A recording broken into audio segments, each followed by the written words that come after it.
Na vse kristjane, drugače verujoče in sodržavljane naslavljam letošnjo poslanico Velike noči, ki vsakemu človeku podarja oznanilo upanja v novo življenje.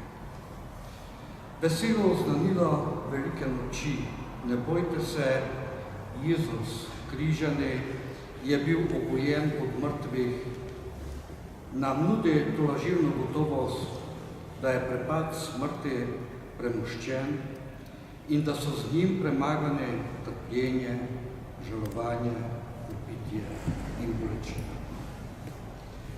Gospod, ki je prestal, da so ga zapustili njegovi učenci, da so mu naložili krivično obsodbo, da so ga osramotili z nečastno smrtjo, tudi nam obljublja večno življenje prav zaradi smrti našega starega življenja, ki je bilo življenje v grehu.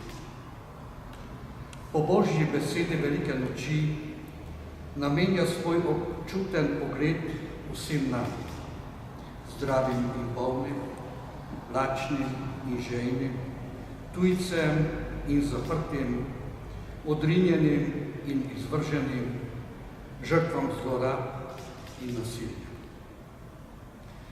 Svet je poln ljudi, ki trpijo duhom in na telesu.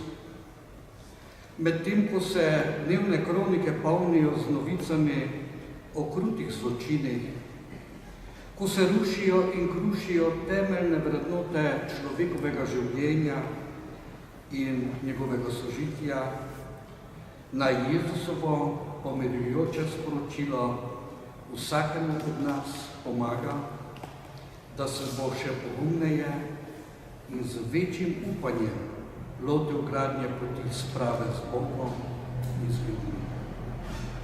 Vsem, ki so v naši družbi izgubili sleherno upanje in življenjski polet, utrujenim ostarelim, ki čutijo, kako jim v samoti pojemajo moči, mladi, ki čutijo, kot da jim uhaja prihodnost. Vsem še enkrat ponavljam besede ostalega, glejte, vse dela mnogo. Kajti vsak od nas se je rodil ob pravem času, da bi spoznal, na kakšen način naj pravočasno umre svojim grehom. Ko odmiramo greho, na sebi nosimo Kristusovo smrt.